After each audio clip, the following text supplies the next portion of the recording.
अस्सलामुअलैकुम व रहमतुल्लाहि व बारकातुहू। दोस्तों, आप सबका इस्लामिक वाक़ियात चैनल पर स्वागत है। दोस्तों, आज हम इस वीडियो में जानेंगे शब कदर की फजीलत,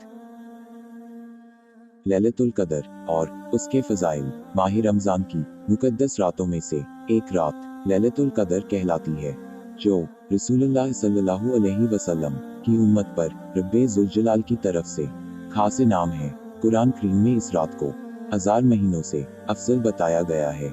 1000 महीनों के 83 बरस 4 महीने होते हैं। जिस खुश नसीब ने इस रात को इबादत में गुजारा, गोया उसने 83 बरस 4 महीने से ज्यादा जमाना इबादत में गुजारा। पहली उम्मतों की उम्रें सैकड़ों साल होती थी।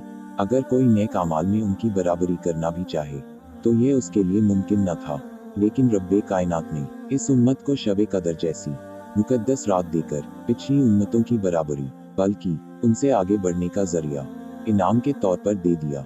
अगर किसी खुश नसीब को 10 रातें ही नसीब हो जाएं, तो गोया 833 बरस 4 माह से ज्यादा जमाना इबादत में गुजारने का सवाब हासिल हो जाए। क्या कोई ठिकाना है इस रहमत का? फिर भी अगर हम इस रात की इस अजीम फजीलत को हासिल करने की कोशिश न करें और महीने भर गफलत में गुजार दें, तो किसी का क्या नुकसान है? अपनी ही बदनसीबी और महरूमी है। साल भर हम दुनियावी मुनाफा हासिल करने के लिए एक दूसरे को पीछे छोड़ने की पूरी कोशिश करते हैं। अगर सिर्फ ये एक महीना हम दुनियावी झमेलों को छोड़कर एक सुई के साथ अपने रब को राजी करने और उसकी इबादत में गुजार दे, तो क्या ही अच्छी बात है।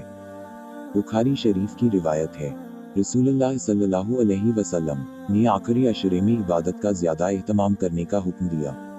उल्मा का इस बात पर इज्तिमा है कि रमज़ान चाहे 29 का हो या 30 का, आखिरी अशरा 21वीं रात से ही शुरू होता है। हदीस शरीफ के मुताबिक शब कदर की फजीलत हासिल करने के लिए 21, 23, 25, 27 और 29 की रातों में इबादत का ज्यादा एहतमाम करना चाहिए।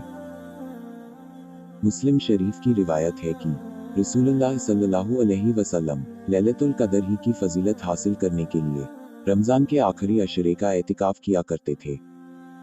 दोस्तों, इस वीडियो को ज्यादा से ज्यादा शेयर करें और कमेंट करें कि आपको हमारी वीडियो कैसी लगी।